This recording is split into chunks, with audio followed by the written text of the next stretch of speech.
자, 유다의 이야기죠. 유다가 이제 요셉, 밝혀지지 않는 총리로만 알고 있는 요셉에게 가서 직접적으로 긴 설명을 합니다. 이 상황을 정리를 해서 이 상황이 어떤지 그 상황을 정리하는데 이 내용을 통해서 요셉도 회복이 되고 치유가 되고 또 형제들도 정리가 되었을 때 자기 믿음이 분명해지죠. 그렇습니다, 여러분. 그래서 우리가 뭔가 느끼고 체험할 때 가만히 있으면 안 됩니다. 간증하고 나눌 때 더 분명해지는 거예요. 스스로도 그렇고 또 그 말씀의 간증과 선포가 또 듣는 자에게 변화를 줍니다. 여기에 유다의 그 탁월함, 또 리더자의 모습이 나오게 되죠. 그 얘기입니다. 우리가 첫 번째 저번에 왔을 때 총리께서 우리에게 물었지 않습니까? 아버지 있느냐? 그랬을 때 우리는 그냥 물어보니까 아버지 있다고 얘기했고, 그리고 또 아우가 있다고 얘기를 했습니다. 그리고 그 아우가 누구냐? 그랬더니 아버지가 노년에 얻은 두 아들이 있는데 한 아들은 죽었고, 그리고 막내 하나 이제 베냐민이다. 근데 하나님이 아버지가 그 베냐민을 너무너무 사랑하신다. 그래서 우리가 돌아갔을 때 그때 다시 니들이 돌아올 때는 그 베냐민을 데리고 오라.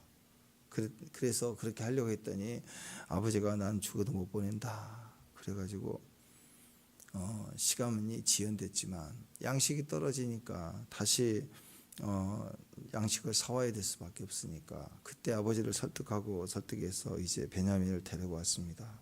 근데 여기서 은잔이 발견됐다고 해서 베냐민을 두고 가라. 그 베냐민을 두고 가면 두 가지 얘기하죠. 우리 아버지 죽습니다.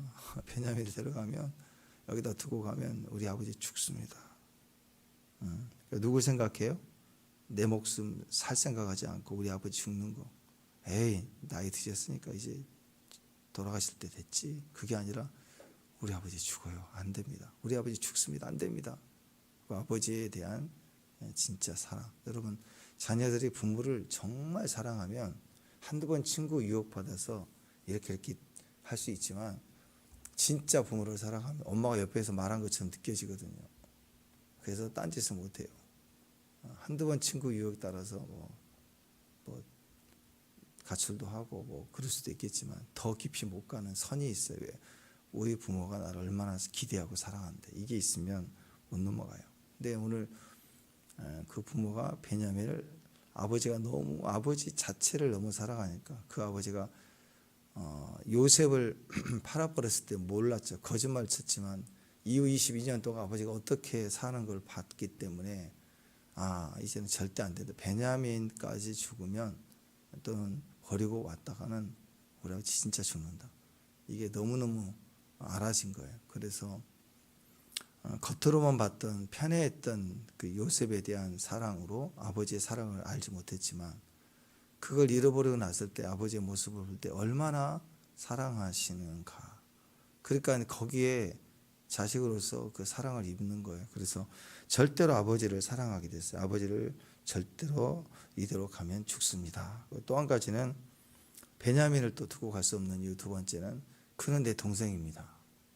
우리가 혈육입니다. 같이 묶여서 같이 아버지 생명과 베냐민 생명이 묶여 있다. 이 말은 우리 동생이다. 이 말 결코 못 듭니다. 아버지와 베냐민의 사랑, 또 우리와 베냐민의 한 형제로서의 사랑 하나. 절대 우리는 안 된다. 아버지 사랑, 베냐민과의 사랑. 유다는 양쪽에 결속이 돼 있어요. 절대로 안 됩니다. 우리는 하나다. 깊은 사랑을 그 속에 있다는 것을 드러냅니다. 이게 간증이에요. 간증. 이 얘기를 하려고 이 상황을 쫙 설명한 거예요. 상황을 설명해서 안 되니까 좀 잘 처리해 주세요가 아니라 그건 절대 안 됩니다. 우리 아버지 죽어요. 그리고 저는 내 동생입니다. 우리가 어떻게 그럴 수 있습니까? 절대 두고 못 갑니다. 그래서 진짜 사랑을 호소하잖아요. 그러니까 이 은잔의 시험 때문에 이 은잔의 고난 때문에 이 세팅에서 거의 말려들어서 죽게 됐잖아요. 또는 다 노예가 될 상황이잖아요. 그런데 이걸 통해서 뭘 얘기하느냐? 그런 거 소용없대. 노예가 돼도 죽어도 괜찮으니까 딱 얘기하는 거예요. 믿음이 들어야 하나님이 나에게 죄를 찾으셨다. 이건 죄를 찾으신 거다. 철저히 엎드려서 구할 것을 구하되 믿음이 있잖아요. 하나님에 대한 믿음. 그 다음에 동생과 아버지를 사랑하는 사랑이 이 내용 속에 드러나는 거예요. 이 내용을 들어보니까 하나님께 믿고 어떤 든든한 베이스를 가지고 얘기를 하고 있는 거예요. 느껴지는 거예요. 이게 믿음이에요. 꼭 하나님 얘기를 하지 않아도 뭐 그리 아니하실지라도 죽으면 죽으리라 하는 마음으로 여유 있게 얘기를 하는 거예요. 우리 믿는 자들 속에는 이 베이스가 있어야 돼요. 하나님에 대한 절대적 신뢰. 하나님 나를 위하신다. 하나님 나를 사랑하시는데 사람이 내게 어찌하랴 하고 부딪히는 거예요. 이 베이스에서 여유를 갖고 당당하게 할 얘기를 해야 되는 거죠. 하나님에 대한 믿음이 들어가 있고요. 그냥 믿음이 들어있다는 것은 내일의 결과를 다 맡긴 거예요. 그분이 오르신 거예요. 두 번째는 현재 이 베냐민과 아버지를 향한 진짜 사랑, 진짜 사랑하는 거예요. 사랑하면 속일 수가 없어요. 속임이 거기에 섞일 수가 없어요. 속일 수가 없어요. 진짜 사랑하면. 진짜 사랑하면 꼼수를 부리거나 또 속일 수가 없는 거예요. 그래서 여기서 이제 진짜 사랑을 드러내는 거예요. 아버지의 사랑, 또 베냐민은 내 동생이다 하는 사랑, 이것을 호소하고 있습니다. 아마 이게 또 대단한 원리가 아닌가 싶습니다. 우리도 삶에서 꼭 이 두 가지 이야기를 하고 사는 거예요. 이 두 가지 이야기. 무슨 얘기를, 먹는 얘기하든 뭐 성공 얘기를 하든 건강 얘기를 하든 인생의 어떤 것을 얘기를 하든 결국은 하나님에 대한 절대적 베이스에서 우리가 그것을 말할 수 있어야 되고 또 하나님 관점에서 풀어낼 수 있어야 돼요. 경제적인 어려움이 온 것도 또는 돈이 갑자기 많아지는 것도 다 거기다가 하나님의 의미를 두고 말할 수 있어야 돼요. 하나님을 두고 해석해 가야 돼요. 그래야 그 씀씀이 때문에 망하지 않아요. 돈이 없으면 고통스럽죠. 근데 그것 때문에 망하는 사례는 드물어요. 근데 돈이 많으면 편리하지만 망할 확률이 높습니다. 그러니까 모든 것이 그 어려움도 그렇고 망함도 추해지는 것도 다 그것을 우리가 하나님으로 해석할 수 있어야 되는 겁니다. 그래서 하나님 이야기 베이스를 둔 이야기, 우리 인생 살아가면서 얘기할 이야기가 그 얘기예요. 또 두 번째는 사랑 이야기입니다. 믿음에 대한 거, 그 다음에 하나님에 대한 믿음. 하나님 믿고 의지해야죠. 사람 믿고 의지하면 안 되죠. 또 사람에 대해서는 믿음의 대상, 신뢰의 대상이 아니라 사람 쫓아다닐 게 아니라 사람에 대해서는 사랑의 대상이에요. 우리가 보기에는 강해 보이고 막 대단한 것 같아도요, 가까이서 보면 너무 외롭고 불쌍해요. 사람 다 똑같아. 인생이 다 그런 거예요. 그 얘기는 사랑이 필요해요. 여러분이 뭐 대통령이나 왕이나 뭐 그런 사람이 됐다고 하면 뭐 위로가 필요 없고 사랑이 필요 없나요? 아니에요. 겉으로 보여지는 그 직분과 일이 힘이 자기가 아니라고. 나는 이번에 시진핑을 보면 또 이렇게 가끔씩 독재자들 TV 보면 너무 불쌍해요. 사랑받을 사람이 아무도 없잖아요. 두렵고 떨림으로 대상을 보고 안심할 수 없고 하는 그 모습들. 그 악수하는 것보다 막 치고 막 안 하려고 그러고 선물을 줬더니 타기 전에 싹 다 그 입구에다 싸놓고 가고, 그게 선물 줄 때는 뭐 좋다고, 그게 좋은 게 아니잖아. 안 좋은 줄 아니까 받을 때 받아 놓고 그다 거절하지도 못하고 받아 놓고 가기 전에 또 싹 다 폐기 거기 앞에다 두고 타고, 우리 비행기는 탈 수 없느니라 그래가지고 또 다 버리고 가고, 순수하게 줬다면 상처고 또 순수하게 받지 못하고 거기에 왜 그렇게 칩이라도 들어있을까 봐 발끝해서 그냥 또 두고 와야 되고, 이게 불편한 거예요. 인생을 살면서 권력자가 받은 선물. 옛날도 그래서 술 맡은 관원, 떡 굽는 관원 다 그런 사람들 아니에요. 왕이 독살당할 수 있으니까 옆에 술 맡은 관원장이 항상 있어서 모든 술잔을 일단 먼저 먹고 왕보다 먼저 먹어야 돼. 그게 가장 신뢰해야 되고, 그러면 난 먹어야 되고. 그러니까 인생이 독재자들이, 권력자들이 불안할 수밖에 없어요. 누구도 믿지 못하는 거예요. 그 행복할 수가 없어요. 사람은 사랑을 받아야 돼요. 사랑이 필요합니다. 누구의 사랑? 물론 하나님 사랑이겠지만 그건 당연한 거고, 우리는 하나님만 사랑만 받고 산속에서 앉아서 혼자 있지 않잖아요. 빛과 소금의 역할을 감당하는 과정이 그리스도의 사랑을, 형제 사랑을 느껴야 돼요. 오늘 여기서 보세요. 유다의 고백을 통해서 베냐민에 대한 사랑을 느낄 때 그가 이미 죽었다고 얘기하지만 첫 번째 요셉 자기 이야기를 꺼내면 베냐민을 사랑하는 사랑, 아버지가 얼마나 그를 사랑했는가, 자기도 간접적으로 나를 얼마나 사랑했는가를 느낄 수 있고, 또 형들이 베냐민을 감싸고 사랑하는 것 통해서 이제 믿어지는 거예요. 사랑이. 요셉이 치유가 되고 회복이 되는 거, 서로. 그 다음에 이 세 번째 정말 중요한 거예요. 유다의 중요한 액션이 나옵니다. 하나님에 대한 절대적 신뢰, 그 다음에 아버지와 형제의 사랑, 그리고 세 번째 위대한 헌신이 나와요. 그게 대속의 자리, 십자가가 보여요. 유다가 그리스도의 계보가 되고 예수님이 유다의 후손으로 오실 수 있는 이유가 되는 사건이 이제 시작이 되죠. 우리 죄를 위하여 대신 십자가에서 죽으신 것처럼 대속의 자리에 기꺼이 나아가는 모습이 이제 나오게 됩니다. 그리스도의 성도의 삶이 딱 똑같아요. 우리는 믿음의 베이스를 가지고 살아야 되고, 사람은 형제 사랑을 이루어야 돼요. 그 다음에 사명입니다. 대속의 삶을 자꾸 사는 거예요. 대속의 삶을 사는 거. 유다가 얘기합니다. 베냐민 보내주세요. 딱 단도직입적으로 얘기해요.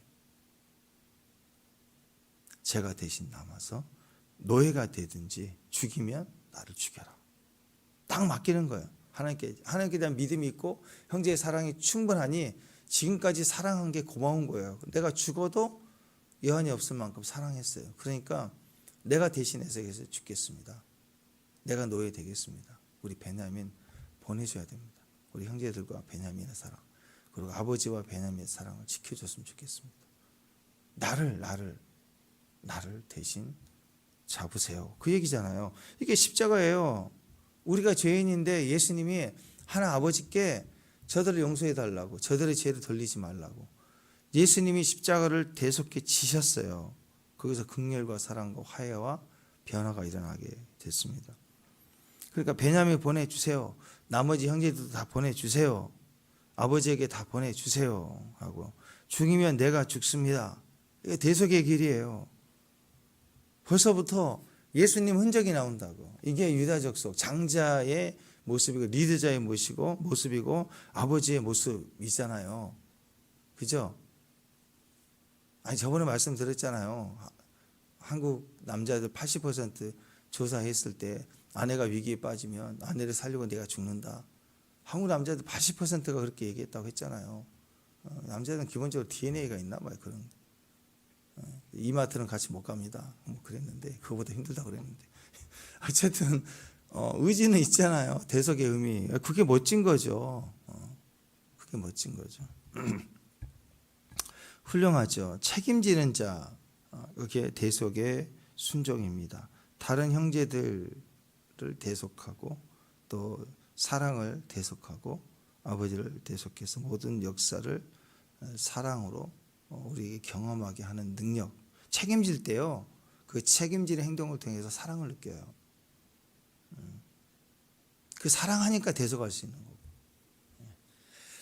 성령의 역사입니다. 우리를 더 깊어지게 합니다. 요셉을 포함한 모든 형제들의 그 깊은 사랑으로 다 같이 들어가게 만듭니다. 하나님께서도 우리에게 고난을 주시고 어려움을 주실 때 그것을 이제는 고난이라고 말하지 마. 하나님의 시선과 관점에서 볼 때 고난을 고난이라고 말하지 말아야 합니다. 이제는 고난을 고난으로 말하면 사실이 사실. 뭐 근데 인생은 사실로 사는 게 아니죠. 팩트로 사는 게 아닙니다. 우리는 믿음으로 살아야 되는 거예요. 믿음으로 살아야 한다. 그게 사실 때문에 사실 막 이것만 생각하면 꽂혀갖고 억울한 거예요. 여러분, 맨날 사실 얘기하는 사람들이 맨날 억울해한대. 그런 거예요. 어제도 우리 모임 때 그 얘기했지만, 친구들 사이에 이렇게 밥 먹다가 뽕! 방구를 뀌었어요. 근데 두 친구가 한 친구를 쳐다보는데 건너편에 친구가 너 깼구나. 그러면 나 아니야 할 순간도 없이 그냥 낀 사람 돼버리는 거야. 나 아닌데 그래도 뭘 아니야 또 한 친구 그러면 여지없이 뒤집어 쓰는 거예요. 지금 친구 사이에 막 그러면 넘어갈 수 있잖아요. 막 그걸 꿍 해가지고 나 집에 갈래 하고 가보세요. 그런 사람이 있다고 그러면 그렇게 가버리면 어떻게 될까요? 20년 동안 안 나타나요. 20년 뒤에 동창 모임에 나와가지고 그때 딱 하는 말이에요. 나 그때 안 끼었거든.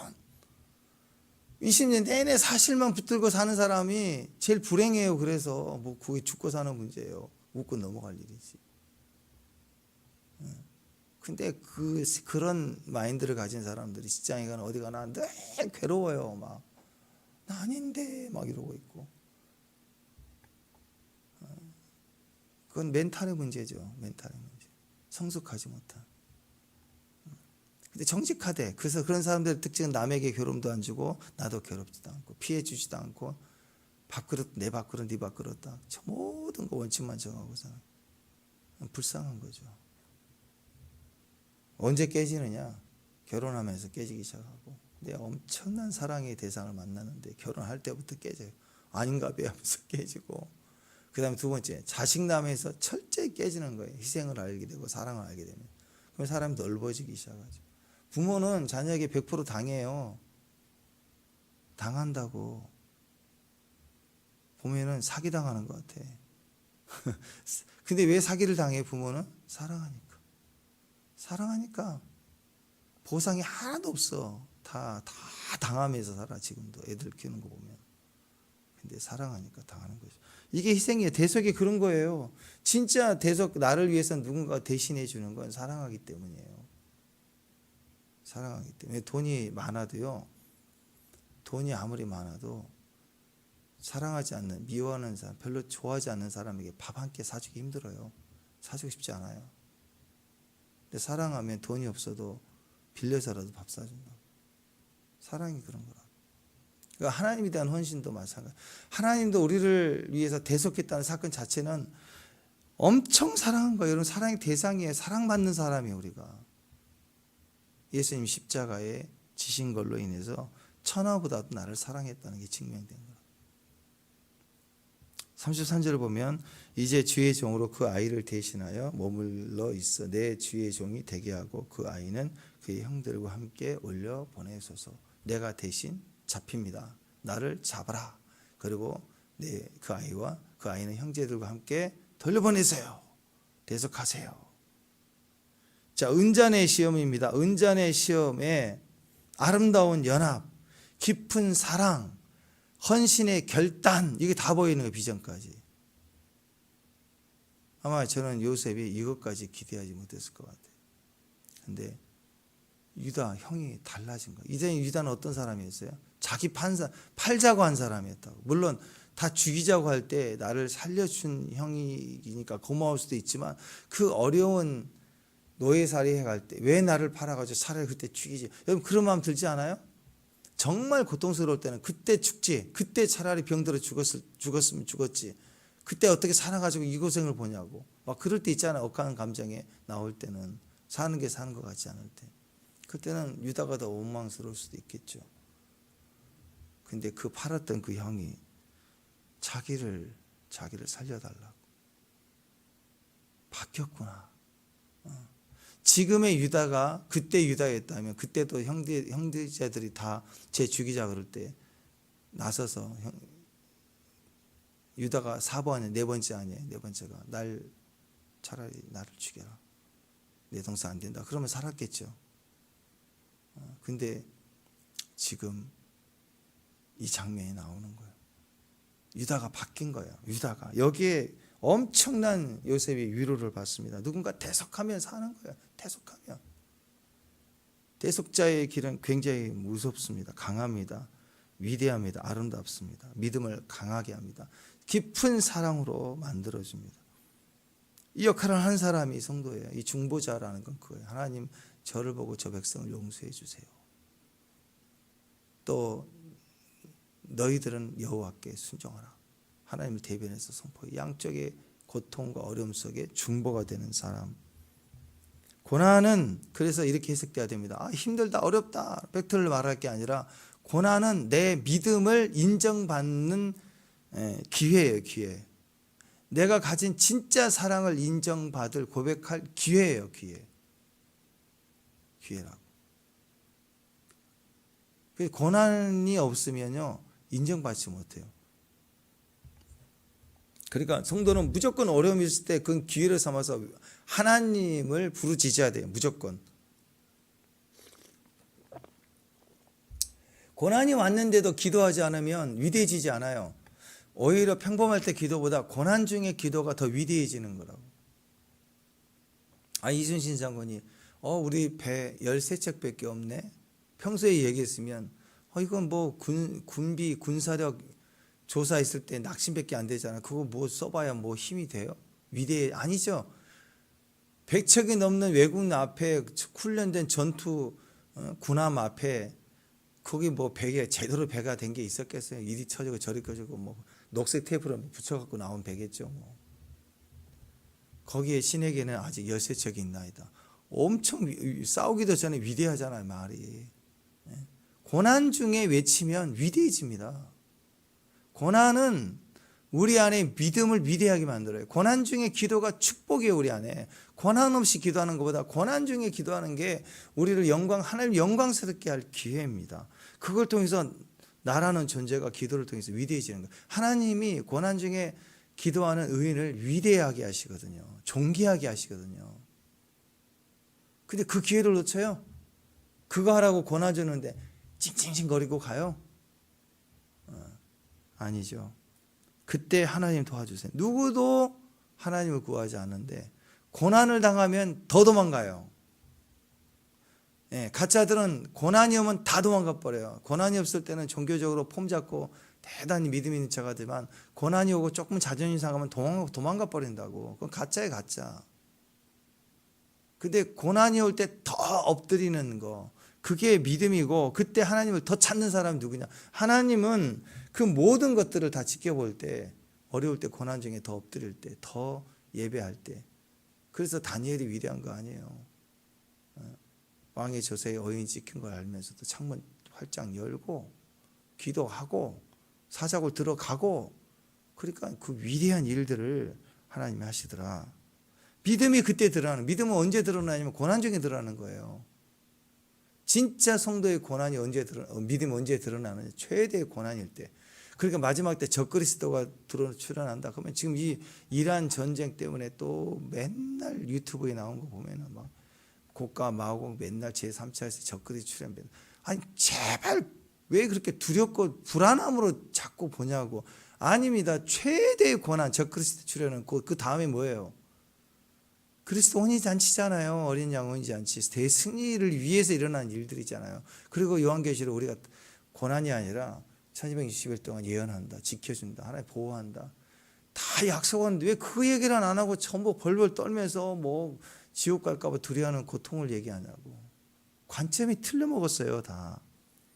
믿음의 기회고 사랑의 고백의 기회고, 지금 유다 입장에서는 이제 요셉인지 모르기 때문에 실제로 죽으면 죽으리라는 각오로 얘기를 하는 거잖아요. 그리고 죽기 전에 진짜 내가 너를 사랑했다 하고 사랑을 고백하잖아요. 그게 아버지를 사랑했고 요셉 베냐민을 사랑했던 걸 고백하고 있잖아요.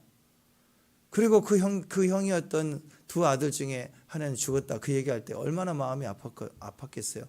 그 얘기를 구구절절 사랑으로 마지막 고백할 때 자기는 끝날 수도 있지만 그 고백이 실제로는 요셉을 치료하고 그 가정을 하나 되게 하고 사명을 불러일으키는 고백이 되지 않습니까? 그러면서 결정타를 날리죠. 내가 죽겠습니다. 쟤도 보내주셔야 됩니다. 자, 여기 위대함이 있죠. 위대함. 어차피 한 번 죽지 않아요, 우리? 그죠? 안 죽을 사람 있나요? 그죠? 그러니까 죽을 때 그냥 늙어서 죽었다. 그냥 병들어서 뭐 죽더라. 그 나쁜 건 아니에요. 그냥 살 만큼 살았으니까. 근데 그런 죽음 말고 이왕 죽을 거 우리 죽음에 대속의 흔적이라도 좀 남기고 살자고요. 내가 죽을 때. 날마다 죽는다며요.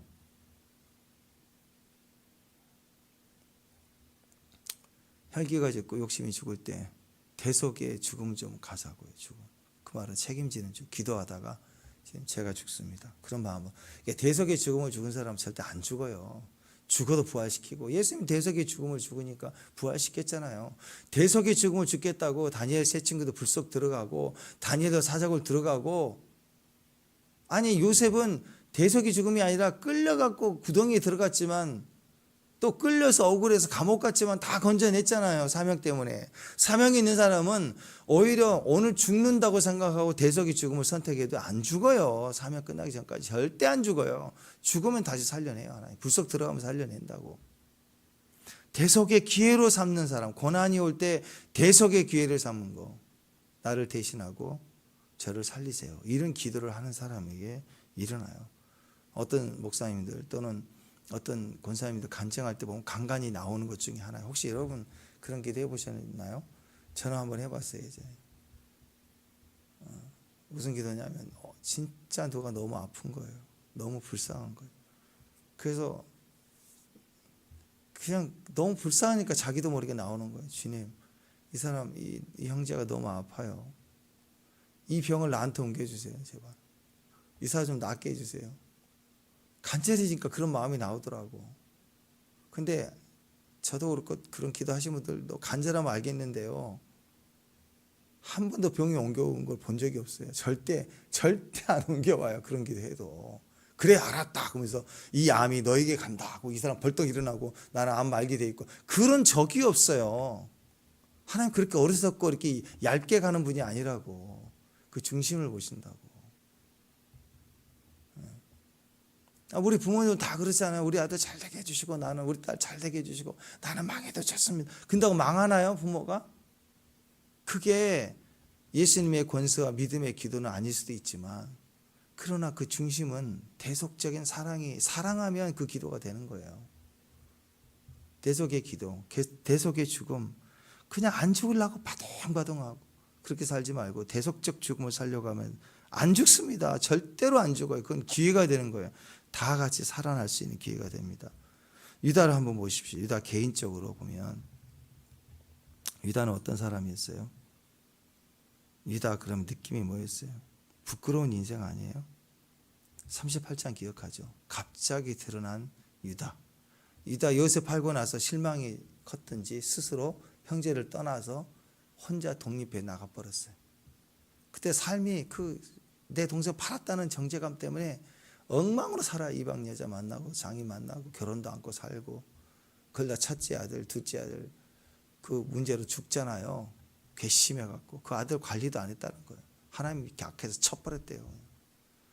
그러니까 그 며느리 다말 고통스러워. 막내도 저 며느리 저 여자가 우리 아들 다 죽일 여자다 그래갖고 속이죠. 그래서 그 다말과의 사이에서 여차여차해서 아들들 유다 그러면 딱 떠오르는 이미지가 뭐예요? 아우 저 부끄럽고 수치스러운 사람. 인생이 그 모습 아니에요. 요셉 판 사람 아니에요. 그 스스로 그 정죄감 눌려서 그렇게 맨날 흥청망청 사는 사람 아니에요. 여기서 유다가 계속 멈췄으면 유다는 어떤 사람이에요? 유다 그럼 이미지가 딱 떠오르는 게 아우 저 지저분하고 부끄럽고 형편없고 자기 동생 판놈이네. 이 이미지가 절대로 안 씻어져요. 평생 이 이미지로 남아요. 그런데 오늘 보세요. 십자가의 길, 좁은 길, 대속자의 길. 이때 나를 죽이라. 나를 대속하고 형제들을 보내라. 그러니까 여기서부터 유다가 탁월해지는 거예요. 선봉에 서는 거예요. 유다 그러면 이미지가 유다의 사자잖아요. 사자. 그래서 예수님이 오시는 그 맥이 되고 위대해지는 거예요. 유다 그러면 이미지가 확 바뀌는 거예요. 이제 여러분 우리 인생 여러분 저도 그렇지만 우리 인생 곰곰이 생각해 보세요. 위대하십니까? 저는 아니라고 생각해요. 부끄러운 게 많고요. 하나님이 아직 들춰내지 않은 죄가 있어서 그렇지 우리는 다 약점이 있고 부족하고 못나고 뭐 유다보다 더 찌질이고 쪼다고 자존심 상해 있고 늘 골마 있고 우리는 맨날 부딪힐 때마다 그런 거 아니야. 그런데요. 그게 다가 아니에요. 우리 안에 유다의 사자와 같은 맹렬함이 있고 부흥이 있고 불이 있고 위대함이 있고 탁월함이 있어요. 언제 그게 이미지가 바뀌어집니까? 대속적인 고백과 또 그런 행동을 할 때 내 이미지가 완전히 재평가되고 달라지는 거예요. 고난 중에 사랑을 인정하고 말할 수 있고 하나님을 믿는 베이스를 가지고 말할 수 있고 또 대속자의 행위로 부딪혀 나가면 우리 이미지가 이제는 완전히 달라지는 거예요. 위대해지는 거예요. 신앙이 정교해진다고. 신앙생활하면서 매일 종교 행위만 하다가 밑으로는 꼼수 부리고 이익 찾고 싸움질하고 이간질하고 회장 해먹겠다고 날뛰고 그런 게 아니라 그가 적극적으로 대속적인 희생의 대가를 딱 지불하고 뛸 때 그분의 신앙이 위대해지는 거예요. 위대해진다고. 시험을 통해서, 은잔의 시험을 통해서, 은잔의 시험이 시험이에요. 유다 앞에서는 오늘 이 고백 앞에서 진짜 나는 죽겠다라고 얘기하는 거니까 위기죠. 근데 이 고백을 통해서 요셉은 누구를 인정하겠어요? 네. 유다를 보고 모든 형제들을 인정하고 이 상황을 인정하게 됩니다. 하나님 우리를 언제 인정할까요? 우리를 사랑합니다. 사랑하는 것과 인정은 또 달라요. 그죠? 아니 우리 로미가 예린이를 얼마나 사랑해요. 근데 사랑한다고 엄마 이거 줘, 이거 안 주면 엄마 사랑이 아니야. 애가 그런다고 막 날카로운 막 베는 칼을 막 날카로운 칼을 그래 주겠어요? 라이터를 주겠어요? 안 주죠. 운전대를 맡기겠어요? 시우가 막 운전을 하고 싶어요. 근데 우리 시우한테 운전대를 맡기겠냐고. 사랑하는 것과 신뢰는 달라요. 근데 언제 신뢰해요? 유다가 여기에 완전한 유다를 보고 요셉이 신뢰하게 되는 거예요. 여러분 위대해지는 거예요. 우리의 신앙이 위대해지는 거예요. 너무너무 멋있지 않습니까? 훌륭해지는 거예요. 돈이 있어요. 돈이 갑자기 없어졌어. 가난해졌어. 어려워졌어. 근데 그 돈이 없어지는 그 시즌에 손가락 빨고 가야 될 그 시즌에 우리 신앙이 위대해진다고. 맨날 없네, 누구 탓이네, 이건 뭐 또 정부 탓이네 그러지 말고 그 어려운 시즌에 믿음과 사랑으로 대속적인 희생을 떡 한 조각이라도 나눠서 공개하라 그러니까 하나님 앞에 공개하니까 이 여인의 사건이 얼마나 위대해집니까? 그처럼 없는 중에도 궁핍 중에도 과부의 두렵더니 위대하게 신앙을 위대하게 만든다고. 가능하죠? 네, 나눌 수 있어요. 반면에 돈이 갑자기 넉넉해졌어요. 근데 그걸 넉넉해진 걸 손에 쥐고 자랑으로만 가면 추하다고. 생각해 보세요. 나 이번에 집 샀다, 차 샀다, 돈 많다 막 얘기하는데 친구들한테 밥 한 끼도 안 사. 그러면 그 듣고 나서 친구들이 좋다 축하해 주다가 뭐야? 야 각자기 N분해 막 계속 이러고 그러면 그 다음에 속으로 욕하죠. 왜 돈 있다고 그런 자랑질만 한다. 그러고 끝날 거 아니에요. 점점 계속 그러면 추하죠. 안 그래요? 있으면 쓸 줄 알아야죠. 그게 정상 아니에요? 쓰라고 준 거잖아요. 그러니까 돈을 없어도 믿음과 사랑을 보이면 위대해지는 거고, 돈이 있을 때 돈을 쓰면 또 존귀해지고 위대해지는 거예요. 가만히 있으면 안 돼요. 돈이 있을 때 돈을 욕망으로 쓰면 추해집니다. 믿음으로 쓰면 존귀해지는 거예요. 어떤 사람은 돈을 써서 위대해지고 훌륭해지는 사람이 있으면, 어떤 사람은 돈을 쓰지 않고 붙들고, 돈은 쓰지 않고 가둬두면 가치 떨어진다고 그랬죠. 10년 뒤에는 10억이다 그러면 10년 뒤 10억 아니에요. 한 7억, 6억으로 떨어집니다. 돈의 가치는 떨어지니까 썩어가는 거예요, 결과적으로. 그러니까 믿음으로 쌓아두지 말고 믿음으로 써야 돼요. 위대하게. 없을 때도 돈을 써야 돼요. 돈은 쓰라고 주는 거예요. 없다고 그래도 요즘 보니까 한국 사람 어렵다 없다고 진짜 우리 어려워요. 보면 다 어려운데 없다고 그러는데 명절 때만 되면 다 해외로 엄청 가네. 비행기 공항 뭐 인천공항 주차장이 차를 못 댄다네. 우리가 그래 없다고 그래도 다 안다고. 없어도 쓰세요. 있어도 쓰세요. 그래서 믿음으로 쓰면 위대해지는 겁니다.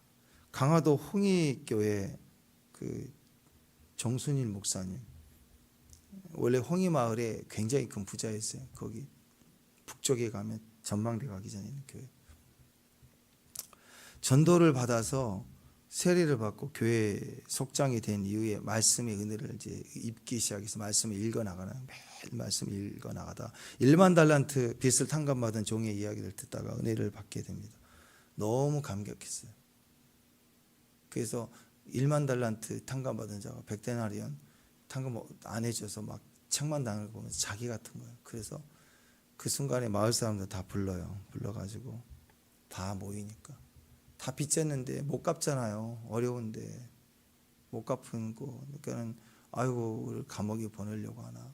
다 빚진 사람들인데 다 번원 앞에서 빚 문서, 옛날에 문서에 있잖아. 불러 다 태우는 거예요. 태우면서 여러분은 갚을 빚이 이제 없습니다. 다 놀랍죠. 이 행위가요 온 마을을 회개하게 하고 다 교회로 들어오게 하는. 그 다음에 성모도에서 배 타고 좀 더 우리 성모도까지 다리가 났는데 거기서 조금 더 들어가면 주문도가 있어요. 그 섬에 서도중앙교회, 옛날에는 진천교회라고 그랬는데 그 교회 이분이 이제 목사님 되셔가지고 거기 가가지고 박순병이라는 형제를 불러놓고 얘기해요. 그 마을 사람 중에 어떤 형제가 너무 그 아버지의 빚을 이어받아서 그 형제 또 후손이니까 갚아야 되는데 너무 가난해서 갚을 수가 없는 거예요. 1년 내내 뭐 그 당시에 1억 가까이 된다고 하는데 고속해봤자 몇십만 원 정도밖에 뭐 1년 동안 사는 것도 어려우니까 직업도 맺잖아요. 너무 고통스러워서 우는 거예요. 그럴 때 이분이 가서 피탕감해 주러. 그랬더니 또 순종을 하네. 그래서 이 두 형제가 그렇지. 성경도 그렇고 이분은 실제로 그렇게 한 분이고 그러니까 그렇게 하겠습니다 하고 그 형제를 부모의 빚을 따는 그 형제를 탕감해 줬어요. 근데 그 주문도에 있는 모든 마을 사람들이 충격을 받았어요. 그 사건으로. 그래갖고 그 마을의 75%가 교회를 다 나왔어요. 75%가 섬에.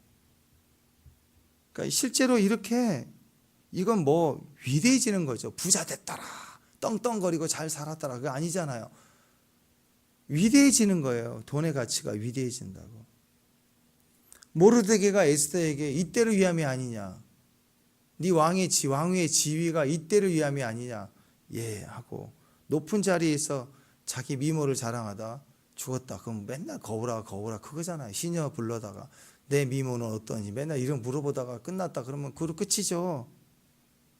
높은 자리에 있다면 힘이 생길 거 아니에요. 그 힘은 이때를 위함이 아니냐. 그 힘을 쓰니까 타락으로 쓰지 않고 믿음으로 사랑으로 쓰니까 위대해지는 거예요. 유다가 그 안에 있는 사랑과 믿음을 사용해서 고백을 하고 대속하니까 유다의 이전의 이미지가 사라지고 유다 그러면 다들 뭐 다말 사건 기억해요? 오히려 위대한 역사를 기억하지. 유다의 사자, 메시아의 길 이런 거 보는 거 아니에요. 이 홍익감리교회 초기 성도들 대단해요. 시작부터 그랬던 것 같아요. 홍익감리교회 거기에 성도들 이름 초기 그 박물관에 가면 지금 때는 모르겠는데 그 초대 성도들 이름들이 나와 있는데 한일자로 끝나요. 끝이 한일. 그래서 그 성도들 이름 초기 성도들 이름 나오는데 보니까 뭐 권신일, 박능일, 김경일, 주광일, 정대일 이런 사람들 이름이 쭉 나와요. 다 일자로 끝나요. 그러니까 무슨 얘기? 다 이름이 각각 달랐는데 교회를 나오면서 자기 믿음의 은혜가 커지니까 이름을 바꿔버린 거예요. 왜 그러냐면 그 당시에 그 교회 시작할 때 그 마을의 훈장 박능일이라는 분이 훈장님인데 하나님의 은혜가 있어서 교회가 없으니까 자기 가리키는 서당 우리 같은 사업체죠. 뭐 병원이건 학원이건 이렇게 하다가 교회를 너무 하고 싶으니까 서당 학생들 가르치다가 주일에는 그 공간에서 예배를 시작한 거예요. 그렇게 나왔는데 막 서로 막 너무 은혜를 받은 거예요. 그러니까 자기 서당을 하나님 위해서 쓰기 시작하다 서당이 이제 예배당이 돼갖고 사람들이 믿기 시작했는데 너무 감격스러우니까 우리가 한 형제다. 우리가 새로운 이름을 갖자. 막 그래가지고 뭐 요한, 베드로 그렇게까지 생각을 못했고 그 당시는 한자 쓰던 시대니까 베드로, 피터, 요한 이상하잖아요. 바울 지금 시대나 뭐 최바울, 뭐 김바울 맨날 바울 하지만 그때는 그런 거 못했을 때니까 이름을 어떻게 했으면 좋을까요? 그랬더니 우리가 형제니까 큰형님 이름을 땁시다 해갖고 주 안에서 우리는 하나 그래서 한일 일로 고친 거예요. 부모가 주신 성이니까 김씨, 이씨는 바꾸면 안 되고, 그래서 이제 성은 그대로 하되 끝에 일자를 하나 일로 우린 끝이 하나다 하고 가운데만 자기가 원하는 대로 바꾼 거예요. 그래가지고 뭐 믿음, 신자, 나는 믿음의 사람이야. 그럼 신자를 넣으면 김 아버지 성, 신 그래 일, 김신일, 뭐 빛이 되기를 원합니다. 그러면 박광일, 광자를 넣어갖고, 능력을 사모하면 박능일, 능일 넣고, 예배자를 원하면 김경일, 경배한다, 경일, 승리를 원하면 전승일, 그 아버지 이름, 성, 그 다음에 승리, 그리고 나는 일 하나 된다. 이렇게 바꿔서 그 교회 이름을 초기 그 성도를 보면 다 일자로 끝나요. 이게 실제로 있었던 일이에요. 그러니까 그 동네 사람들이 처음에는 다 놀렸어요. 검은 개라고 그래서 검은 개. 옛날 같으면 예수쟁이 그랬거든. 예수쟁이가 한다고. 저 예수쟁이들 한다고. 왜 그랬냐면 그들은 화려한 옷을, 색깔 입을 옷을 입지 않았대요. 대부분 회색이나 검은 옷을 입고 다녔대요. 그것은 검소하게 가장 평범한 옷이었다고 그래요. 그때는 교회만 나가면 검은 옷을 입고 다니니까. 그리고 또 조상의 그 이름을 버리고 계명했다고, 저들은 개라고.